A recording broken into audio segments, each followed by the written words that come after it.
Smart Listener, mari dukung pertumbuhan ekonomi syariah Indonesia untuk kemajuan dan kesejahteraan bersama.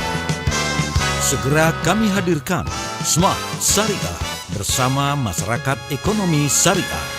Smart Syariah, mencerdaskan dan menginspirasi.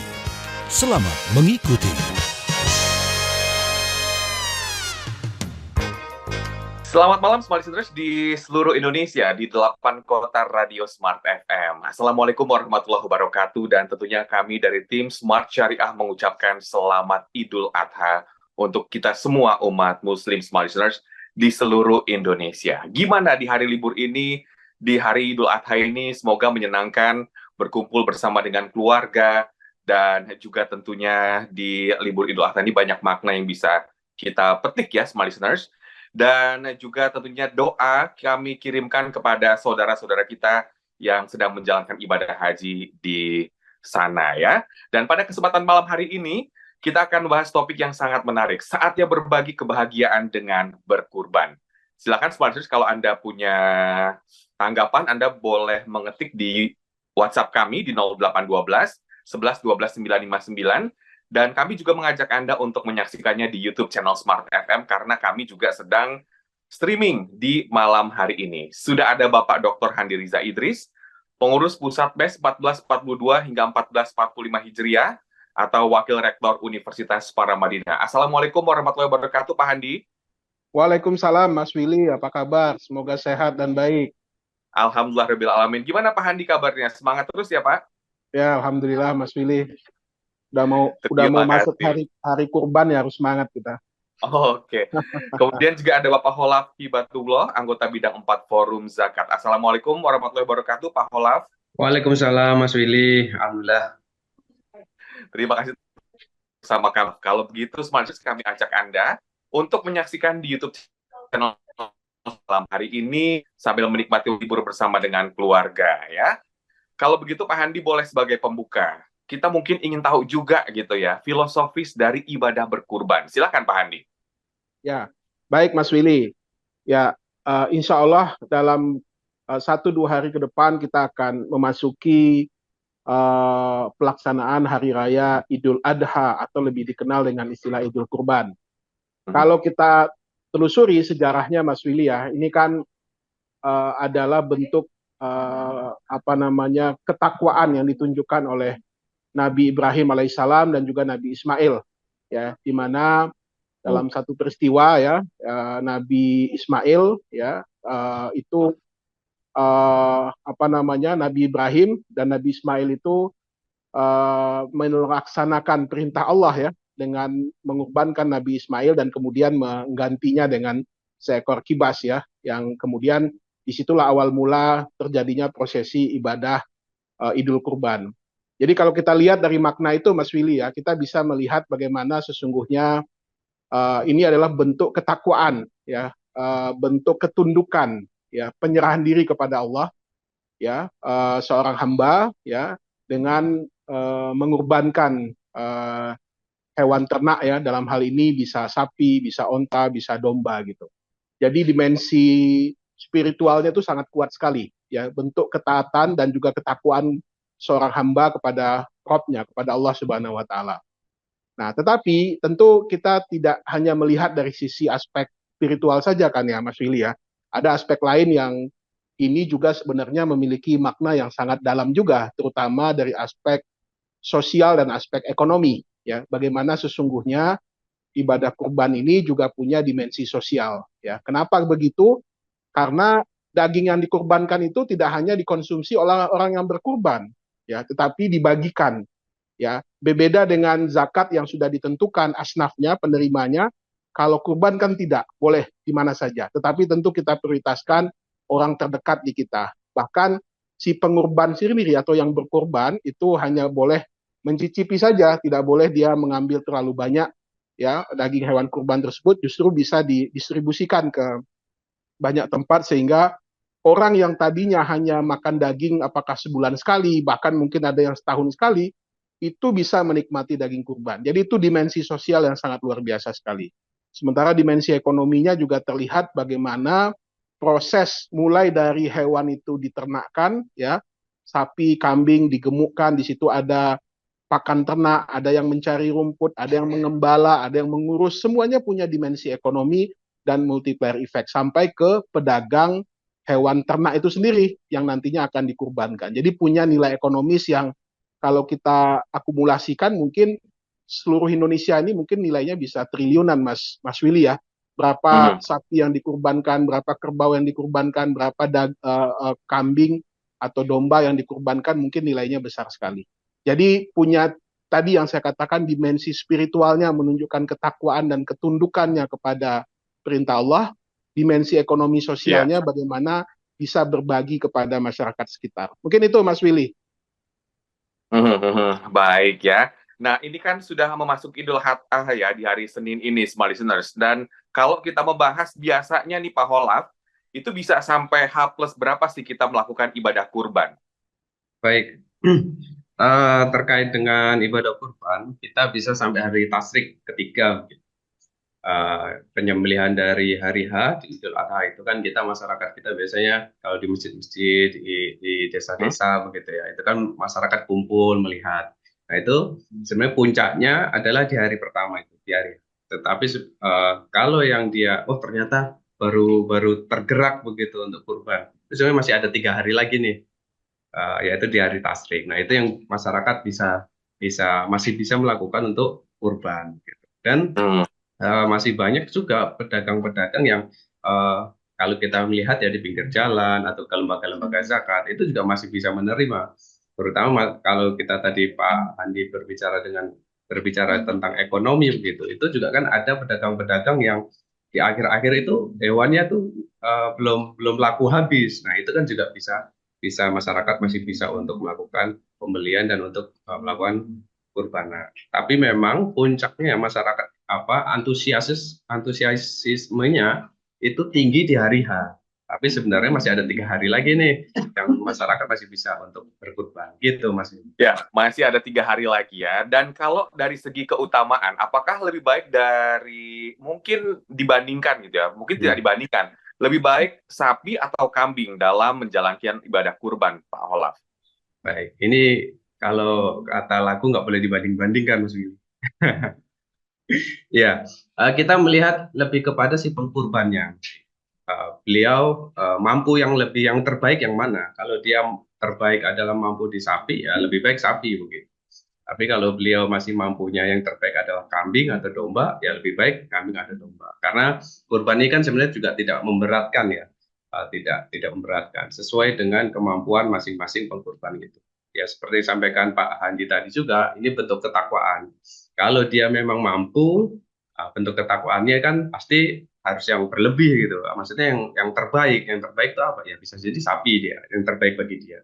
Tapi kalau bagi dia saat ini, wah saya bayar sekolah, ini bulannya kan pas nih Mas Ili, bayar sekolah, bayar lain-lain begitu kan di semester pergantian semester begini. Ini kalau dia saya masih mampunya saat ini domba atau kambing, ya itu yang terbaik domba atau kambing. Jadi lebih utama mana? Ya disesuaikan dengan kondisi masyarakat atau kondisi pengkurbannya. Karena kalaupun dipaksakan itu juga berat, nanti malah ada kepaksaan itu kan juga nggak baik. Ada solusinya. Saya mau sapi tapi saya mampunya harganya kambing, yaitu ada patungan sepertujuh itu Mas Ili ya kan. Ada sepertujuh. Nanti bentuknya sapi itu, walaupun dia masjid-masjid kan ada lembaga zakat, masyarakat itu kan ada yang kita patungan ya sepertujuh kan bisa itu. Gitu. Solusinya sangat banyak lah dalam berkurban. Oke, baik. Ternyata bisa patungan juga sama listenersnya. Nanti kita akan tanya lebih mendalam lagi, dan tentunya di hari Idul Adha ini mungkin Anda yang hari ini belum berkurban, masih ada 3 hari lagi seperti yang disampaikan oleh Pak Holaf tadi, untuk kita membeli hewan kurban sekaligus juga kita membantu saudara-saudara kita dan memiliki dampak ekonomi juga ya kepada masyarakat sekitar. Anda jangan kemana-mana, tetaplah bersama kami dalam Smart Syariah. Kami segera kembali. Tetaplah menyimak Smart Syariah bersama Masyarakat Ekonomi Syariah. Smart FM The Spirit of Indonesia, part of Kompas Gramedia Radio Network. Kami hadir bukan sekadar menghibur. Kami hadirkan berbagai program berkualitas, membuka wawasan, menginspirasi, dan menguatkan, melewati berbagai krisis dan situasi penuh tantangan. Menjadi panduan pengambilan keputusan bagi para CEO, direktur, manajer, profesional, dan pelaku bisnis di berbagai bidang dengan SIS AB+, serta rentang usia 25 hingga 45 tahun. Agar bisnis dan karir yang dibangun berkembang serta melaju seiring perkembangan zaman, dijalankan sepenuh hati, penuh kecintaan, tanpa kehilangan jati diri, selalu memiliki pandangan terbuka dan luas. Smart FM Network hadir untuk Anda di sejumlah kota di Indonesia. Jakarta, Yogyakarta, Surabaya, Medan, Palembang, Pekanbaru, Banjarmasin, Balikpapan, Makassar, dan Manado. Menjangkau Anda melalui berbagai platform digital dan media sosial, streaming, podcast, YouTube, Instagram, Facebook, dan Twitter. Meningkatkan peluang produk dan jasa Anda semakin dikenal, dipercaya, dan dipilih konsumen cerdas. Dengan dukungan tim activation kami yang kreatif dan profesional, jaringan yang luas, serta kolaborasi dengan unit Kompas Group of Media lainnya, kami merupakan mitra yang tepat untuk membangun brand awareness produk Anda. Smart FM mendukung pertumbuhan serta kemajuan karir dan bisnis Anda. Smart FM, the spirit of Indonesia. Smart FM, the spirit of Indonesia.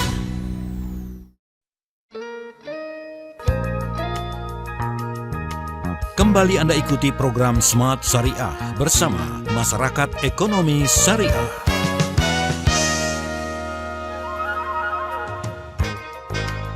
Terima kasih Anda masih bersama kami dalam Smart Syariah, dan topik kita di malam hari ini Smart Listeners tentang saatnya berbagi kebahagiaan dengan berkurban. Masih bersama dengan Pak Handi dan juga ada Bapak Holaf di malam hari ini. Nah, kalau membahas soal dampak ekonomi jangka panjang dari penyaluran hewan kurban yang merata ya terhadap kesejahteraan masyarakat, bagaimana pandangan Pak Handi Riza terhadap hal ini? Ya, Mas Willy, kalau kita buat dalam bentuk rantai pasok ya Mas Willy ya. Jadi ibadah kurban ini sebenarnya punya rantai pasok yang cukup panjang ya. Misalkan tadi yang saya katakan mulai dari peternak ya. Peternak sapi, kambing atau domba yang itu yang dipersiapkan nantinya ketika sudah besar dijual untuk kepentingan kurban ya. Nah, itu saja kalau ini dikelola dengan baik ya, artinya dibina, diberikan cara beternak yang baik ya, dikelola sebaik mungkin, ini akan menjadi satu dampak ekonomi, pemberdayaan ekonomi yang besar sekali. Ya, apalagi kita ketahui beberapa hewan kurban itu didatangkan dari luar daerah ya, kebanyakan sapinya itu sapi Bali, sapi NTT, sapi NTB. Ya, biasanya begitu tuh Mas Willy. Nah, ini kan menjadi potensi besar bagi petani-petani atau peternak di sana ya untuk mengelola ataupun untuk menternakkan hewan kurbannya sebaik mungkin. Itu satu. Yang kedua, kan biasanya hewan ini kan butuh pakan yang baik ya, tidak hanya sekedar rumput. Rumput itu kan campuran aja nanti. Nah, pakannya ini juga tentu ada industri kecil yang membuat kan, atau mungkin juga ada industri yang lebih besar yang membuat. Nah, ini juga sudah satu merupakan rantai pasok yang juga berkembang ya, kalau seandainya hewan yang diternakkan itu menggunakan pakan yang baik, yang berkualitas baik, nah sehingga kualitasnya juga akan baik. Nah, kemudian juga ada para pekerja kan yang terlibat di peternakan itu ya, itu juga akan membutuhkan tenaga kerja. Nah, itu juga bisa membuka lapangan pekerjaan. Jadi siklus 1 tahun itu sebenarnya banyak bisa digunakan untuk pemberdayaan ekonomi ya, sehingga kurban ini punya multiplier effect yang cukup besar ya di tengah-tengah masyarakat kita. Nah, apalagi nanti sampai di ujungnya itu adalah para penjual hewan ternak ya, yang biasanya 1 bulan sebelum pelaksanaan itu sudah membuka lapak-lapaknya tuh Mas Willy. Di Jakarta aja kita lihat setiap sudut kan, itu sudah ada kambing, sudah ada sapi ya, Nah, itu kan juga menimbulkan tenaga kerja sendiri, ya, yang dampaknya juga cukup besar. Nah, oleh sebab itu, kalau rantai pasok ini dijaga sebaik mungkin, dikelola sebaik mungkin, dan dibina sebaik mungkin, saya yakin dampaknya akan jauh lebih besar seperti sekarang. Apalagi nantinya juga bisa melibatkan lembaga-lembaga yang selama ini concern, ya, lembaga-lembaga apa namanya, lembaga amil zakat yang juga mengumpulkan, mengelola uang kurban yang diberikan oleh para jamaah, ya, para pekurban yang di sana. Nah, terakhir Mas Willy, selain juga dinikmati oleh masyarakat sekitar, kan sekarang juga berkembang teknologi pengalengan, Mas, pengalengan daging itu. Sehingga daging kurban itu tidak hanya langsung dikonsumsi, tapi bisa dibikin jadi daging kaleng. Nah, itu bisa didistribusikan ke daerah-daerah pelosok, Mas Willy. Daerah-daerah bencana, apalagi sekarang banyak sekali bencana yang ada di kita kan. Daerah-daerah yang memang kantong-kantong kemiskinan. Ya, jangankan makan daging, makan nasi rutin saja mereka mungkin susah gitu ya. Nah, ini akan jadi satu dampak sosial yang luas sekali yang bisa dirasakan. Jadi setahun itu kalau ini dikelola secara baik pasti akan apa namanya, akan sangat bermanfaat. Banyak orang yang bisa terbantu dengan dampak yang ditimbulkan oleh kurban ini gitu. Begitu Mas Willy. Baik, dikelola dengan baik. Nanti kita akan nanya juga nih seperti apa sih dikelola dengan baik yang dimaksud oleh Pak Handi barusan ya, smart listeners. Dan saya kembali ke Pak Holaf ya, tentang secara teknis, apakah ada perkembangan jumlah penerima manfaat dibandingkan dengan tahun sebelumnya nih? Baik, Mas Willy. Kalau dilihat dari perkembangan tahun lalu, ini ada pertumbuhan di pengkurban begitu, Mas. Tentu ini akan berdampak kepada pertambahan penerima manfaat atau penerima dagingnya itu. Cuman tantangannya adalah di pemerataan, Mas Willy. Kita ada ketimpangan di sisi apa ya, pengkurban kira-kira begitu. Saat ini paling tinggi adalah masih di Jawa. Nah, tetapi di daerah-daerah pelosok, di Kalimantan pelosok, Sulawesi pelosok, Sumatera, NTT, NTB, Nusa Tenggara itu, Maluku, Papua itu terjadi tidak rata begitu. Bahkan ada yang tidak berkurban. Nah, tantangannya di sana. Kenapa? Karena itu tadi ketersediaan hewannya dan harganya itu tidak rata. Harga di Papua itu sangat tinggi, harga di Kepulauan Riau itu lebih tinggi lagi. Nah, ini berbeda kalau kita misalnya datangkan sapi dari mana namanya Nusa Tenggara begitu. Karena di sana dilepas liar, waktu mau kurban bisa lalu masyarakat sana mengikat mereka sehingga kos untuk pakan itu lebih rendah. Nah, itu sehingga harga sapinya, kosnya, sehingga harga jualnya pun lebih rendah, bisa lebih rendah, lebih apa namanya, bukan lebih rendah, lebih terjangkau begitu kira-kira. Nah, ini tantangannya di sana. Tentu secara pengkurbannya naik, penerimaan manfaatnya naik. Tantangan kami di lembaga-lembaga zakat yang anggota forum zakat adalah bagaimana ini bisa merata di setiap provinsi. Dan ini menjadi siar juga untuk masyarakat sana, untuk mereka yang belum berkurban tapi mampu untuk berkurban. Kira-kira begitu Mas Willy untuk mengenai perkembangan penerimaan manfaat daripada tahun lalu. Berarti bisa dikatakan ya, bahwa dari segi harga itu sebetulnya di Indonesia masih dikatakan kurang merata ya Pak Holaf ya, dari segi harga.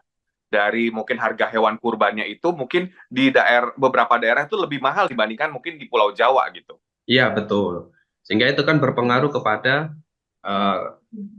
ada dua faktor ya Mas ya, soal ketersediaan barangnya atau hewannya. Yang kedua otomatis soal harganya. Saat barang itu nggak ada, harganya lebih tinggi, pengkurbannya banyak yang minta. Nah, ini juga terjadi kalau di Jakarta, bisa jadi pengkurbannya banyak, hewannya disuplai ke sana semua.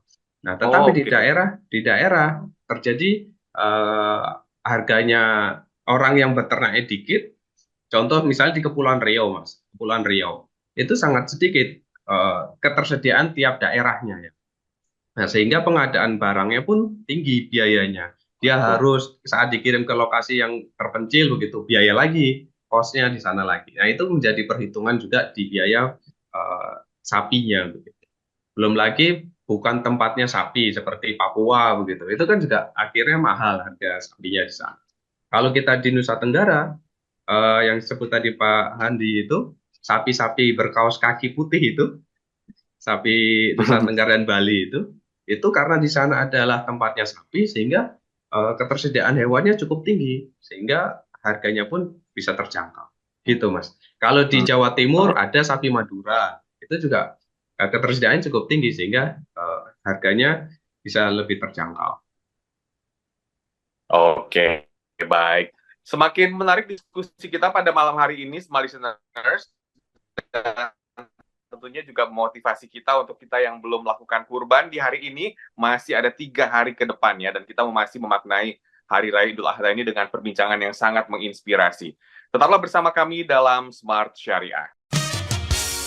Kami segera kembali. Tetaplah menyimak Smart Syariah bersama Masyarakat Ekonomi Syariah. Smart FM, the spirit of Indonesia. Part of Kompas Gramedia Radio Network. Kami hadir bukan sekadar menghibur. Kami hadirkan berbagai program berkualitas, membuka wawasan, menginspirasi, dan menguatkan, melewati berbagai krisis dan situasi penuh tantangan. Menjadi panduan pengambilan keputusan bagi para CEO, direktur, manajer, profesional, dan pelaku bisnis di berbagai bidang dengan SIS AB Plus serta rentang usia 25 hingga 45 tahun. Agar bisnis dan karir yang dibangun berkembang serta melaju seiring perkembangan zaman, dijalankan sepenuh hati, penuh kecintaan, tanpa kehilangan jati diri, selalu memiliki pandangan terbuka dan luas. Smart FM Network hadir untuk Anda di sejumlah kota di Indonesia. Jakarta, Yogyakarta, Surabaya, Medan, Palembang, Pekanbaru, Banjarmasin, Balikpapan, Makassar, dan Manado. Menjangkau Anda melalui berbagai platform digital dan media sosial, streaming, podcast, YouTube, Instagram, Facebook, dan Twitter. Meningkatkan peluang produk dan jasa Anda semakin dikenal, dipercaya, dan dipilih konsumen cerdas. Dengan dukungan tim activation kami yang kreatif dan profesional, jaringan yang luas, serta kolaborasi dengan unit Kompas Group of Media lainnya, kami merupakan mitra yang tepat untuk membangun brand awareness produk Anda. Smart FM, mendukung pertumbuhan serta kemajuan karir dan bisnis Anda. Smart FM, the spirit of Indonesia. Smart FM, the spirit of Indonesia.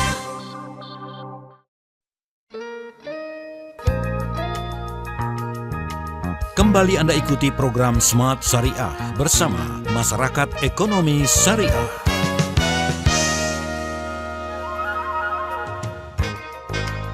Terima kasih Anda masih bersama kami dalam Smart Syariah. Di malam hari ini, Smart Syariah kita masih membahas topik saatnya berbagi kebahagiaan dengan berkurban. Masih bersama dengan Bapak Dr. Handi Riza Idris, pengurus Pusat MES 1442 Hijriah, 1445 Hijriah, dan Wakil Rektor Universitas Paramadina. Dan juga ada Bapak Holaf Hibatullah, anggota bidang 4 Forum Zakat. Ya. Dan untuk Anda kami ajak untuk menyaksikan di YouTube channel, karena pada malam hari ini juga kami sedang streaming, smart listeners. Sebelum kehabisan dialog kita di malam hari ini, silakan saksikan ke YouTube ya. Nah, ini kita juga tadi sempat disinggung sedikit oleh Pak Handi tentang pemerataan penyaluran kurban. Banyak nih Pak Handi masyarakat yang mungkin tidak mau repot atau mungkin kurang mengerti digitalisasi atau mungkin lembaga gitu kurang mengerti. Akhirnya ya udah deh kurban taruh di dekat rumah aja. Padahal di dekat rumah itu sudah banyak banget gitu ya hewan kurban yang mungkin disalurkan. Nah, ini bagaimana peran pemerintah dan non-pemerintah, Pak Handi? Ya, baik Mas Willy ya. Jadi memang di sini memang perlu ada satu edukasi dan sosialisasi yang baik di tengah-tengah masyarakat kita. Beberapa daerah yang relatif mampu ya, artinya masyarakatnya banyak yang mampu. Tentu kita lihat di masjid-masjid itu mungkin bisa lebih 2 atau 3 sapi yang dikurbankan dengan sekian puluh kambing ya. Tapi beberapa daerah yang minus tadi yang sudah disampaikan, itu mungkin bahkan tidak ada sama sekali hewan kurbannya. Nah, menurut saya ini bisa ditata sebenarnya Mas Willy ya. Kan kita punya apa namanya FOS ya, ada forum zakat misalkan, atau ada basda-basda di seluruh daerah misalkan, atau ada las-las yang juga tersebar di seluruh provinsi yang juga sudah punya cabang sampai ke daerah-daerah. Nah, artinya kalau ini bisa dikelola dengan baik, kita bisa sebenarnya mengatasi ketimpangan itu. Misalkan tadi untuk beberapa daerah minus yang mungkin tidak langsung disalurkan ke sana, tetapi diolah atau dikelola dulu di daerah terdekat yang itu relatif banyak resources-nya. Misalkan untuk daerah timur misalkan, mungkin bisa ditunjuk 1 atau 2 provinsi yang merupakan basis daripada pengkurban ya. Contoh misalkan di timur itu kan ada Sulawesi Selatan yang relatifly apa namanya masyarakatnya mampu ya, dan juga sebagian besar populasinya Muslim ya, atau di daerah-daerah Maluku Utara dan lain sebagainya. Nah, ketika pada saat kurban ya, kan kita punya 3 hari hari tasyrik tuh Mas Willy ya. Nah, itu kan bisa sebenarnya pakai teknologi pengalengan tadi yang saya katakan Mas Willy. Ya, jadi hewan kurban itu dipotong ya kan, yang melalui tadi ya sarana lembaga tadi ya, apakah lewat FOS atau lewat BAS, LAS yang ataupun lembaga-lembaga yang mengelola itu. Nah, kemudian itu didistribusikan ya, mungkin setelah dikalengkan ya, itu bisa tahan sampai 1 sampai 3 bulan. Nah, itu bisa didistribusikan ke daerah-daerah sampai ke daerah-daerah tetangga tentunya ya. Kalau wilayah timur misalkan ada di Sulawesi Selatan tadi. Nah, ini kalau seandainya dikelola secara baik, saya yakin persoalan pemerataan tadi itu bisa kita atasi ya, kita kita apa namanya kita penuhilah supply-nya gitu. Nah, yang tidak kalah pentingnya juga tadi yang saya katakan, ini akan menjadi satu komoditas yang baik ya. Saya merasa kalau seandainya pemerintah daerah bisa terlibat ya, misalkan menyediakan lahan ya, ataupun juga menyediakan bibit-bibit sapi atau kambing yang baik ya, yang nantinya bisa diternakkan oleh masyarakat ya dengan pola-pola tertentu ya, bekerja sama dengan BMT, bekerja sama dengan lembaga zakat ya, tentu masyarakat bersedia untuk menjadi peternak yang nantinya hasilnya bisa dijual ya ketika mendekati hari apa namanya pelaksanaan hari raya Kurban ini. Jadi dari sisi supply-nya sebenarnya juga bisa terpenuhi. Nah, sementara dari sisi demand-nya tentu kalau perekonomian kita semakin membaik, tentu para masyarakat yang masuk dalam kategori yang mampu berkurban tentu juga akan semakin banyak. Jadi demand dan supply-nya nanti bisa ketemu tuh Mas Willy ya, sehingga nantinya sebaran ya daripada hewan kurban ini bisa sampai ke pelosok-pelosok dan dinikmati oleh saudara-saudara kita yang selama ini agak susah ya ataupun agak jarang mengkonsumsi daging. Mungkin begitu Mas Willy. Ya, tadi disebutkan juga tentang bagaimana sebaiknya untuk pemerataan yang tadi disampaikan ya. Saya kembali ke Pak Holaf ya tentang yang menjadi tantangan nih Pak Holaf dalam pemerataan penyaluran kurban pada daerah-daerah terpencil. Itu seperti apa sih Pak tantangannya?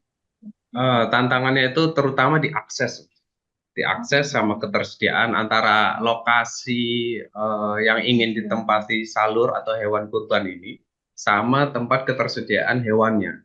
Itu aksesnya cukup sulit. Tidak hanya di luar Pulau Jawa, tapi di dalam Pulau Jawa pun masih ada akses-akses atau desa-desa yang itu cukup sulit untuk menuju ke sana. Daerah terpencil, pegunungan dan sebagainya. Itu akses jalannya dan sebagainya. Itu cukup sulit. Apalagi kalau kita di luar.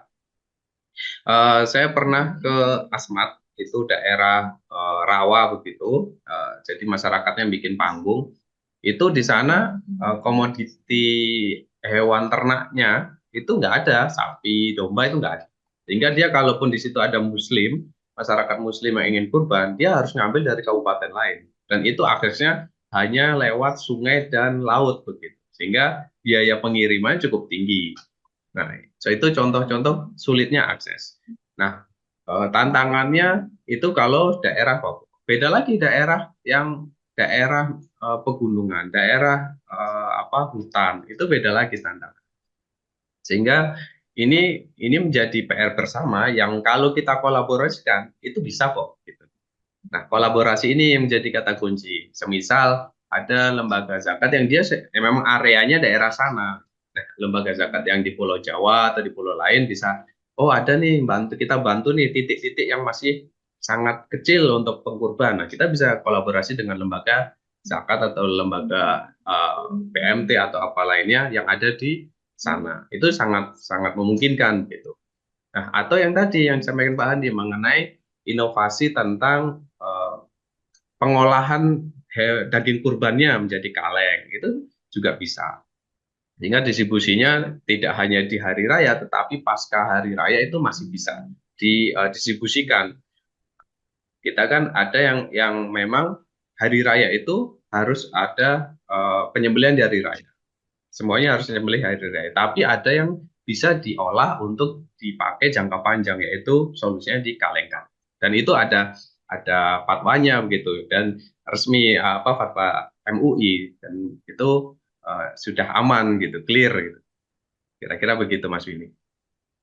Tadi kan sempat disinggung juga tentang bagaimana peran lembaga zakat ya, sempat dibahas bagaimana peran lembaga zakat ini untuk pemerataan.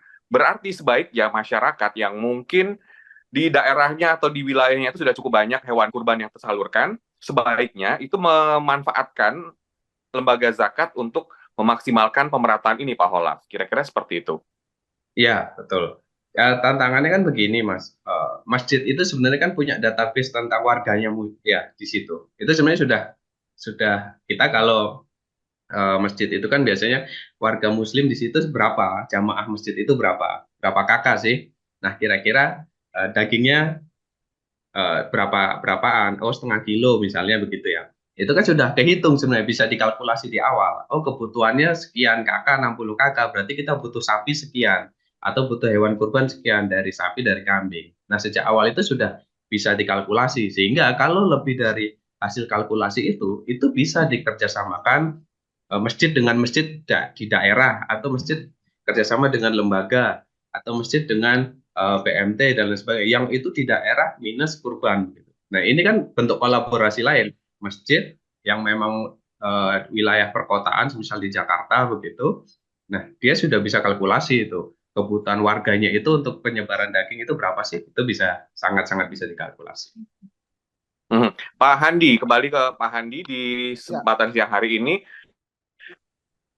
Tadi kan memang apakah masyarakat Indonesia itu mungkin saat ini ya, atau mungkin kita masih ikut kultur lama gitu ya, kalau menyalurkan hewan kurban itu ya di masjid ya, artinya belum maksimal sosialisasi kepada masyarakat tentang peran lembaga zakat yang sebetulnya sangat baik untuk pemerataan. Gimana pendapatnya? Ya, setuju Mas Willy ya. Menurut saya tidak hanya di kurban ya, di zakat sendiri juga kan kita bisa lihat masih banyak masyarakat yang memberikan langsung kepada orang-orang yang dia kenal ataupun tetangga maupun saudara. Padahal kalau dia serahkan ke lembaga wakaf ya tentu pendistribusiannya bisa lebih terjaga gitu. Nah, disinilah letaknya sebenarnya karena ibadah kurban ini kan memang tadi yang saya katakan dimensi spiritualnya itu kan juga ada gitu Mas Willy ya. Oleh sebab itu sebagai ibadah yang bersifat individu ya pribadi tentu masyarakat punya kebebasan mau memberikan kurbannya di mana gitu. Nah, tetapi disinilah sebenarnya kalau bisa memberikan satu pemahaman edukasi yang baik kepada masyarakat ya tentunya ini akan bisa lebih tertata. Saya setuju tadi dengan Mas Holap tadi ya, artinya disinilah sebenarnya letak peran lembaga-lembaga zakat itu berkomunikasi. Masjid itu kan tidak berdiri sendiri, Mas Willy ya, karena dia juga punya asosiasinya. Ya, misalkan Dewan Masjid Indonesia itu kan mengelola ataupun membina masjid-masjid, ya, banyak masjid yang ada di seluruh Indonesia. Nah, kalau misalkan di level pusatnya ada semacam MOU ataupun kerjasama lembaga pengelola masjid, misalkan dengan lembaga zakat atau lembaga filantropi Islam lainnya, menurut saya ini satu terobosan yang sangat baik sekali gitu. Jadi artinya masjid tetap bisa menghimpun dana masyarakat ataupun kurban masyarakat, tetapi nanti pendistribusiannya nanti dibantu oleh lembaga zakat misalkan, ataupun pengelolaannya nanti dibantu oleh lembaga zakat misalkan. Nah, sehingga tadi ya pendistribusian daging kurban ini bisa merata ke seluruh daerah ya, tidak hanya menumpuk di 1-2 lokasi saja, tapi bisa didistribusikan. Nah, ini tinggal inisiasi dan kemauan kita saja untuk membuka komunikasi dan juga berkoordinasi. Nah, ini sekali lagi tentu tidak lepas dari peran daripada seluruh stakeholder yang ada.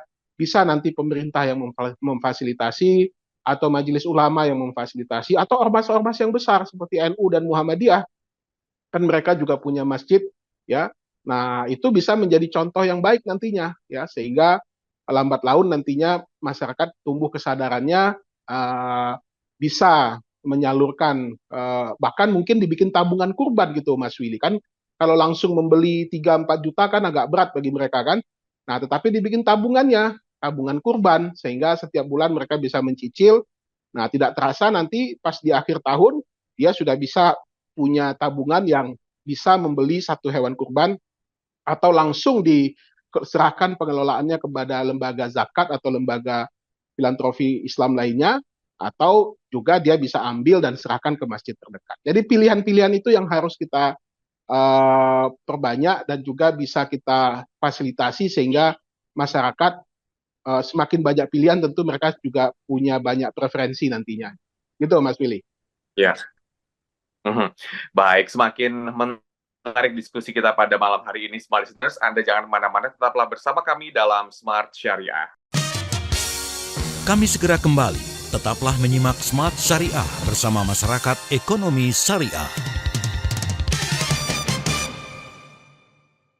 Smart FM, the spirit of Indonesia. Part of Kompas Gramedia Radio Network. Kami hadir bukan sekadar menghibur. Kami hadirkan berbagai program berkualitas, membuka wawasan, menginspirasi, dan menguatkan, melewati berbagai krisis dan situasi penuh tantangan.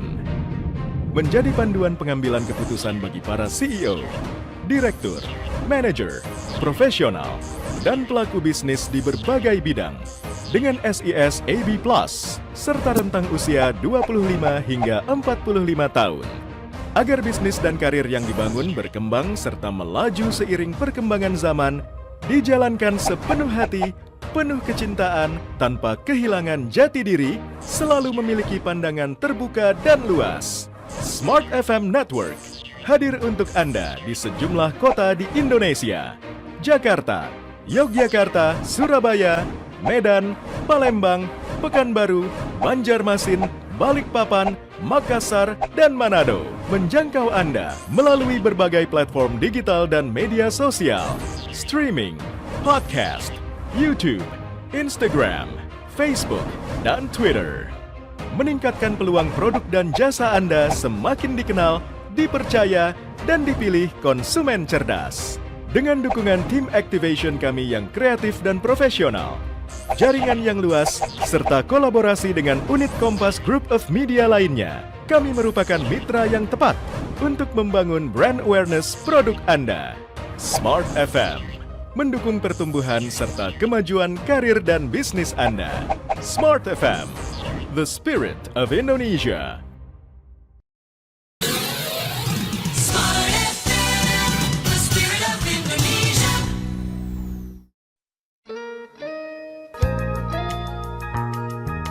Kembali Anda ikuti program Smart Syariah bersama Masyarakat Ekonomi Syariah.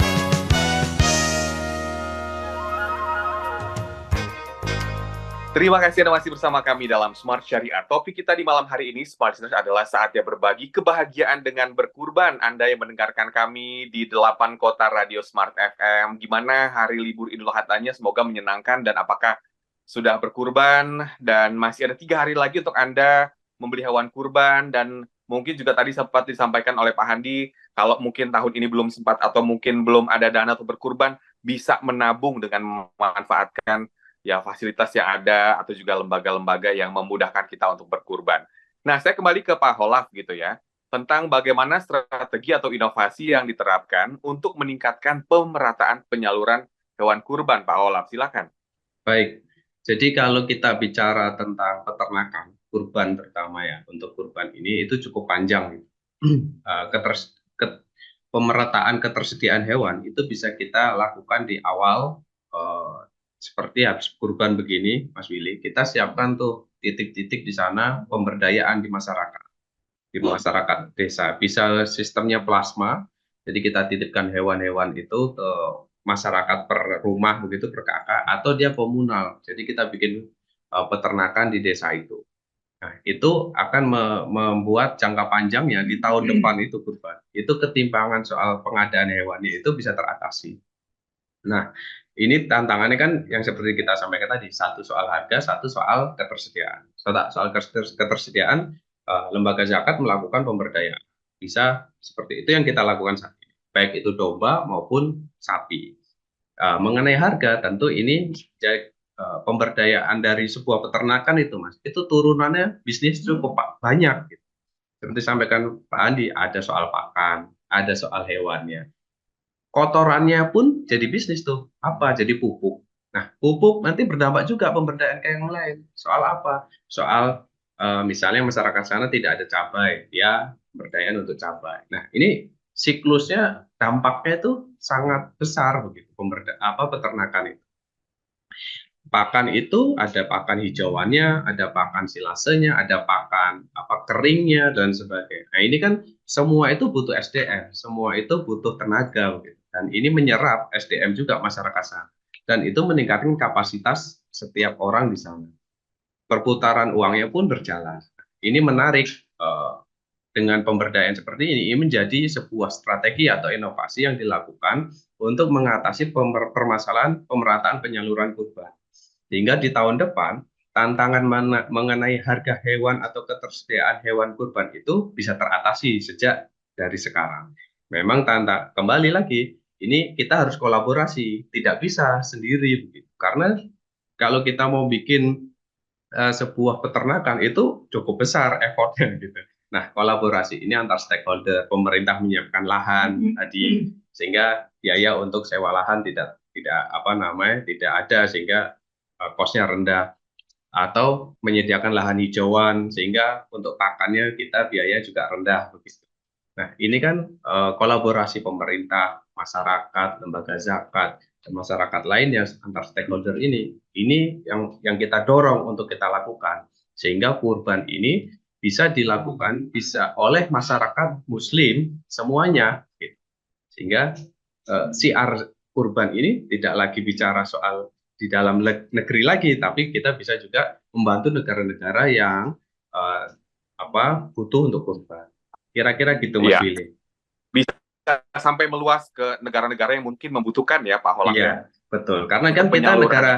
negara Muslim terbesar begitu, sehingga eksistensi kita sebagai negara Muslim ini tentu siarnya juga harus keluar juga begitu. Kalau dalamnya sudah selesai, kita juga bahkan dari sekarang pun teman-teman itu juga melakukan siar ke luar negeri seperti Palestina, seperti Yaman, seperti Afrika, negara-negara Afrika itu pun kita ada kurban begitu, Mas.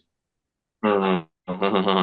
Baik, kembali ke Pak Handi. Kalau begitu, Pak Handi, bagaimana langkah selanjutnya yang dapat diambil untuk terus memperbaiki pemerataan penyaluran kurban di masa depan? Apakah kita membutuhkan satu inovasi atau seperti apa, Pak Handi? Ya, ini memang perlu inisiatif, Mas Willy ya. Tidak mungkin ini bisa berjalan tanpa ada satu inisiatif ya.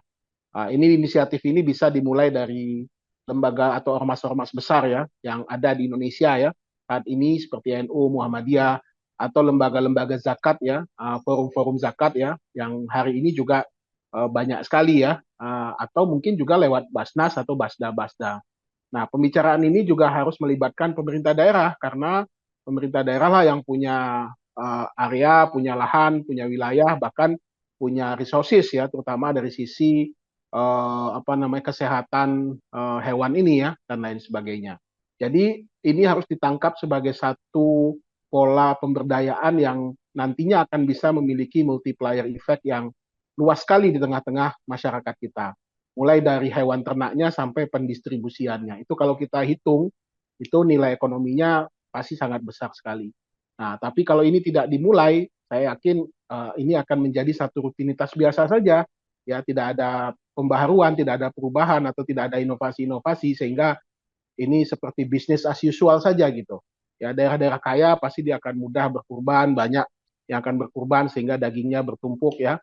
Pendistribusiannya juga tidak merata ya. Nah, sementara daerah yang minus tentu juga tidak bisa meningkatkan orang yang berkurban atau mendapatkan kurban. Jadi menurut saya ini satu tantangan PR yang harus kita jawab sama-sama seluruh stakeholder ya bangsa ini harus melihat ini sebagai satu hal yang positif bisa dikembangkan di kemudian hari. Jadi itu mungkin Mas Willy ya, artinya inisiatif ini perlu dimulai dari lembaga manapun, nah sehingga bisa melibatkan seluruh stakeholder yang ada. Gitu. Melibatkan seluruh stakeholder yang ada, Pak Handi. Nah, ini kan mungkin smart listeners juga yang mungkin ingin berkurban gitu ya, tapi dananya belum cukup. Apakah juga perlu difasilitasi, misalnya dengan adanya tabungan yang disediakan oleh lembaga, atau seperti apa solusinya, Pak Handi? Ya, ini kan bisa dilaksanakan baik secara formal ataupun informal ya, Mas Willy ya. Secara formal saya pikir mungkin lembaga-lembaga keuangan mulai dari BMT ya atau koperasi yang ada di tengah-tengah masyarakat itu bisa memfasilitasi itu, atau mungkin saja ada satu bank syariah yang membuat program tabungan kurban kan bisa saja ya membuat program itu ya untuk bisa menampung dana masyarakat, atau juga mungkin tadi LAS ya ataupun lembaga-lembaga zakat juga membuka program seperti itu ya sehingga ini bisa menghimpun dana masyarakat ya yang nantinya bisa dikelola oleh untuk pelaksanaan kurban. Nah, kalau ini dipersiapkan secara matang Mas Willy, saya yakin pertumbuhan orang yang berkurban itu akan meningkat gitu. Sebab bagi sebagian orang kan dengan mengeluarkan uang 3-4 juta kan tentu berat bagi mereka kan secara langsung ya. Tapi kalau mereka cicil selama 1 tahun, 12 kali mencicil, taruhlah sekali cicil itu mungkin 300-400 ribu, itu rasanya akan bisa sangat membantu ketika hari H pelaksanaan kurbannya mereka tinggal menambah sedikit atau sudah cukup uangnya tadi. Nah ini sekali lagi ini harus ditangkap juga seperti dulu umroh itu Mas Willy. Orang kan juga berpikir waduh umroh dengan uang sebanyak itu susah. Tapi kemudian perbankan membuka fasilitas-fasilitas tabungan umroh ya tabungan haji sehingga itu memudahkan masyarakat untuk melaksanakan ibadah umroh dan haji. Nah, begitu juga dengan kurban ini, kalau mereka itu bisa membuka tabungan kurban, ya kan bisa saja yang sifatnya informal di tengah-tengah masyarakat atau masjid membuka tabungan itu kan informal kan bisa, boleh saja. Menurut saya tidak akan melanggar aturan OJK gitu ya. Nah, kecuali nilainya atau jumlahnya besar, nah sehingga butuh lembaga yang resmi yang memang itu menjadi sudah punya izin ya pengelolaannya, nah itu silahkan saja untuk mengelola lebih baik lagi. Gitu. Ya, supaya juga mungkin di tahun-tahun ke depan itu akan semakin banyak masyarakat yang mampu berkurban ya Pak Handi, kurang lebih seperti itu ya. Betul Mas Willy. Oke. Pak Holaf, apa pesan-pesan kepada smart listeners semua di kesempatan Idul Adha ini supaya smart listeners juga mempersiapkan kurbannya dan di tahun-tahun ke depan gitu ya, dan mungkin apa masukan kepada seluruh pendengar di seluruh Indonesia. Silakan Pak Holaf. Baik, ini tentu kurban itu sekarang kan tidak seperti 50 tahun atau 30 tahun yang lalu ya. Opsinya cukup banyak mungkin. Fasilitas untuk kita bisa berkurban cukup banyak. Salah satu tadi sudah kita diskusikan mengenai tabungan kurban. Itu sangat-sangat membantu meringankan kita yang bisa tahun depan ingin berkurban, dan itu juga bisa menjadi pembelajaran untuk anak-anak kita. Ini kan harus legasi harus diturunkan begitu, karena itu mereka bisa ikut nabung anaknya dan sebagainya. Nah, itu yang pertama mengenai opsi-opsi itu cukup banyak, mau ke lembaga mau ke dengan cara menabung tadi itu produknya cukup banyak. Kalau dulu mungkin kita akan kesulitan mengenai fasilitas opsi. Yang kedua, kurban ini kan bentuk ketakwaan kita selain zakat itu kan ya. Ini tentu harus kita ambil momentumnya. Momentum ini harus kita ambil. Setahun hanya sekali. Dan waktunya itu cukup panjang, 4 hari. Persiapannya 11 bulan yang sebelumnya. tentu ini harus kita ambil, harus kita siapkan. Kalaupun di tahun ini masyarakat belum mampu untuk berkurban, jangan juga bersedih, tapi lebih menyiapkan lagi. Setelah ini kita harus persiapkan untuk tahun depan untuk bisa berkurban.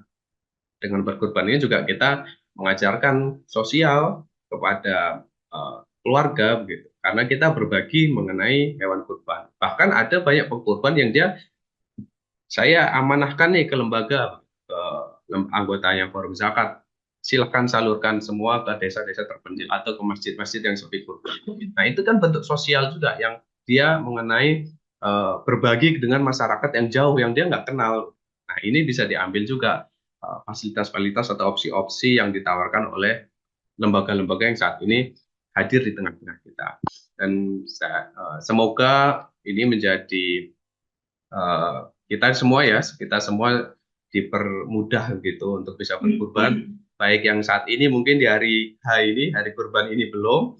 Nah, masih ada 3 hari ke depan. Semoga masih banyak kesempatan dalam 3 hari. Mungkin gitu, Mas Willy. Amin ya Rabbal Alamin ya. Semoga saja Anda yang memang ingin berkurban, smart listeners, kepada Allah Subhanahu wa taala diberikan kepada kita semua ya untuk berkurban dengan segala kemudahan dan rezekinya. Terima kasih banyak Pak Handi, terima kasih banyak Pak Holak atas waktunya. Semoga apa yang kita perbincangkan di malam hari ini memberikan banyak manfaat, dan smart listeners Anda yang terlewatkan bisa menyaksikan kembali di YouTube channel Smart FM. Ketik saja Smart Syariah. Akhirnya saya Willy Darmawan mengucapkan terima kasih atas perhatian Anda. Selamat beridul adha. Wassalamualaikum warahmatullahi wabarakatuh. Sampai jumpa. Anda baru saja menyimak program Smart Syariah bersama Masyarakat Ekonomi Syariah. Mari dukung pertumbuhan ekonomi syariah Indonesia untuk kemajuan dan kesejahteraan bersama. Smart Syariah, mencerdaskan dan menginspirasi. Terima kasih dan sampai jumpa.